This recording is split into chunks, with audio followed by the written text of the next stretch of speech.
അപ്പോൾ മോശയും അഹരോനും ഇസ്രായേൽ മക്കളുടെ സർവസംഘത്തിൻ്റെയും മുൻപിൽ കവിണ്ണു വീണു. ദൈവത്തിൻ്റെ മാറ്റമില്ലാത്ത വചനം ശ്രദ്ധിക്കുന്ന പ്രിയപ്പെട്ടവരെ, ലോകം കണ്ട ശക്തനായ ലീഡർ കവിണ്ണു വീണ് കിടക്കുകയാണ്. എന്താണ് മോശയ്ക്ക് സംഭവിച്ചത്?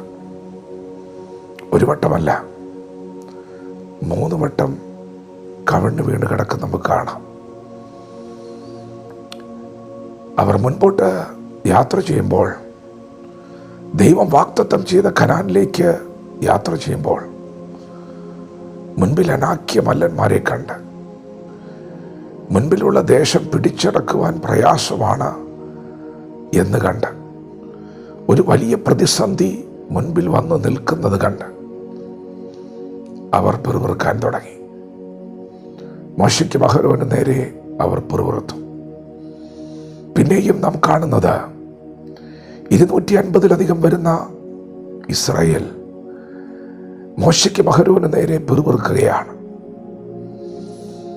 പിന്നെയും മരുഭൂമിയിൽ വെള്ളമില്ലാതെ ആഹാരമില്ലാതെയൊക്കെ ഭാരപ്പെട്ട് വരണ്ട അനുഭവത്തിലൂടെ പോകുമ്പോൾ അവർ പിന്നെയും പിന്നെയും പിറുപിറുക്കുകയാണ്. ഇന്നലകളിൽ മോശയുടെ ശുശ്രൂഷ അവരനുഭവിച്ചതാണ്.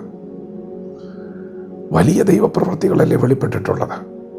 മോശയുടെ 40-ാമത്തെ വയസ്സിൽ ദൈവം തന്നെ ഉപയോഗിക്കുമെന്ന് വിചാരിച്ച് സഹോദരന്മാരുടെ അടുക്കലേക്ക് പോയി.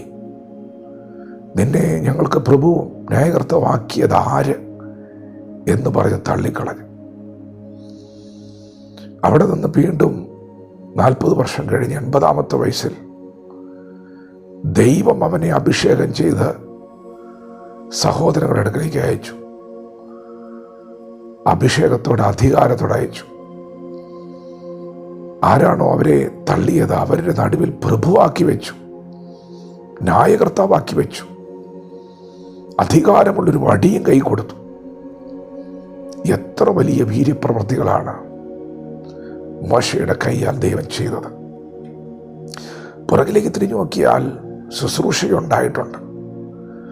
ശക്തമായ ശുശ്രൂഷകൾ പിന്നാമ്പറുകളിലുണ്ട്. ജനം ശുശ്രൂഷ അനുഭവിച്ചിട്ടുണ്ട്. അതൊക്കെ പിൻപിലുണ്ട്.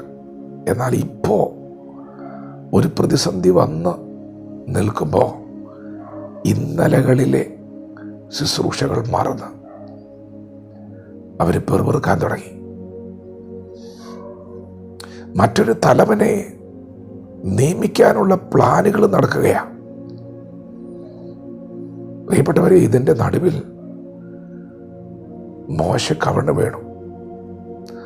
അതെന്താ? മോശയുടെ കയ്യിൽ അധികാരമുള്ള വടിയില്ലേ? ആ വടി കൊണ്ട് ഒത്തിരി അത്ഭുതങ്ങളൊക്കെ ചെയ്തിട്ടുള്ളതാ. വടിയൊന്നും എടുത്തില്ല. വടിക്കൊക്കെ അധികാരമുണ്ട്, ദൈവം കൊടുത്ത അധികാരമുണ്ട്. പക്ഷേ ഈ വിഷയത്തിൻ്റെ നടുവിൽ അവർ കവിണ്ണു വീഴുകയാണ്. ഇത് വടിയെടുത്ത് പരിഹരിക്കപ്പെടേണ്ട വിഷയമല്ല. ഇത് ദൈവം തന്നെ നേരിട്ട് ഇറങ്ങി വരേണ്ട വിഷയമാണ്. ചില വിഷയത്തിൻ്റെ നടുവിൽ ദൈവം തന്നെ നേരിട്ട് ഇറങ്ങും. പ്രിയപ്പെട്ടവരെ, 3 ഭാഗത്ത് മോശെ, അഹരോനൊക്കെ കവിണ്ണു വീണിട്ടുണ്ട്. ആ 3 ഭാഗത്തും ജനം പിറുപിറുത്തിട്ടുണ്ട്. അവരെ തെരഞ്ഞെടുപ്പിനെ അവഗണിച്ചിട്ടുണ്ട്. ഒരു പ്രതിസന്ധി വന്നതാ, ഒരു മരുഭൂമി വന്നതാ, ഒരു കഷ്ടം വന്നതാ. പെട്ടെന്ന് പിറുപിറുക്കുക. പ്രിയപ്പെട്ടവരെ, നിന്നെ ദൈവം തിരഞ്ഞെടുത്തിട്ടുണ്ടെങ്കിൽ ഇന്നത്തെ പിറുപിറുപ്പ് കണ്ട് നീ ഭാരപ്പെടണ്ട, അവഗണന കണ്ട് ഭാരപ്പെടണ്ട. കവിണ്ണു വീണാൽ മതി. വടിയെടുക്കണ്ട, കവിണ്ണു വീണാൽ മതി. ദൈവം തന്നെ വിഷയത്തിന് നടുവിൽ ഇടപെടും. ദൈവമാണ് നിന്നെ തിരഞ്ഞെടുത്തെങ്കിൽ ദൈവം അത് പരസ്യമാക്കും. ജനം കാണുകെ അത് പരസ്യമായി ദൈവം അടയാളപ്പെടുത്തും. ഞാൻ തിരഞ്ഞെടുക്കുന്നവൻ്റെ വടി തളിർക്കും. ദൈവം നിങ്ങളെ തിരഞ്ഞെടുത്തിട്ടുണ്ടെങ്കിൽ ദൈവം അത് അടയാളപ്പെടുത്തും. ഈ വാക്ക് നിങ്ങൾക്ക് ഏറ്റെടുക്കാം. ദൈവത്തിൻ്റെ തിരഞ്ഞെടുപ്പിനെ ദൈവം അടയാളപ്പെടുത്തിയിരിക്കും. നമ്മുടെ കർത്താവായ യേശു ഗെത്സമനയിൽ കവിണ് വീണിട്ടുണ്ട്. പതിവ് പോലെ ഒലിമലയ്ക്ക് പോയിട്ടുണ്ട് പ്രാർത്ഥിക്കാൻ. എന്നാൽ അന്ന് രാത്രി ലോകത്തിൻ്റെ പാപഭാരം മുഴുവൻ ചുമത്തപ്പെട്ട രാത്രി, താങ്ങുവാൻ കഴിയാത്ത ഭാരം ജീവിതത്തിൽ വന്നപ്പോൾ യേശുവും കവിണ് വീണു.